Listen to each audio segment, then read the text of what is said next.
درنو لیدونکو السلام علیکم. د افغانستان نظام تر ړنګېدو وړاندې د غني او بایډن خبرې. دوستانو ویډیو تر اخره وګورئ او که چیرته مو چینل نه وي سبسکرایب کړی چینل هم د سره سبسکرایب کړئ.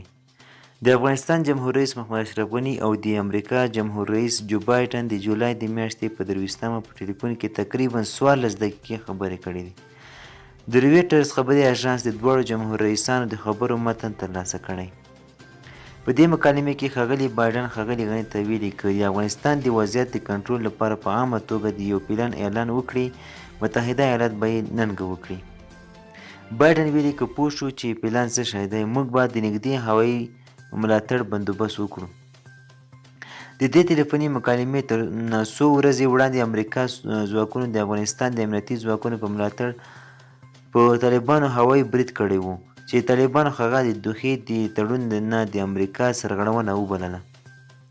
بایډن همدارنګه په خبرو کې غني ته مشوره ورکړې وه چې د پوځي تګلارې لپاره د قوي افغانانو نه مرسته وغوښتل شي او د دې هلو ځلو مشري د جنګیالي ته وسپارل شي چې اشاره یې د دفاع وزیر بسم الله خان محمدي ته وه. د امریکا جمهور رئیس په دې خبرو کې د افغانستان وسلوال ځواکونه ستایلي او ښاغلي غني ته یې ویلي تاسو په ښکاره توګه تر ټولو غوره پوځ لرئ. تاسو د 70 یا 80 زره په مقابل کې 300 زره په وسلو سمبال وسلوال ځواکونه لرئ چې په ښکاره توګه د جګړې وړتیا لري. ښاغلي بایډن د ښاغلي غني سره د دې خبرو نه وړاندې هم څو ځله د افغانستان د امنیتي ځواکونو ستاینه کړې وه او دا یې هم ویلي وو چې د افغانستان حکومت نه ړنګېږي. په دې خبرو کې د امریکا جمهور رئیس د خپل افغان سیال نه غوښتي وو چې په نړۍ کې د افغانستان په هکله درک بدل کړي. ښاغلي بایډن ښاغلي غني ته ویلي وو چې باید نړۍ ته یو بل انځور وړاندې شي. هغه ویلي وو زما په ګومان په نړۍ او د افغانستان په ځینو برخو کې حس دا دی چې د طالبانو پر ضد جګړه په سمه توګه نه ده روانه.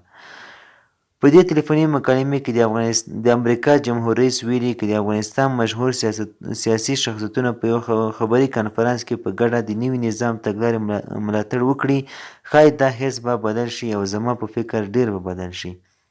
په جواب کې جمهور رئیس محمد اشرف غني ویلي که چیرته نظامي حل لاره د سره موازنه شي ښایي سوله به وشي خو ښاغلي غني ویلي چې دا کار باید په چټکۍ وشي.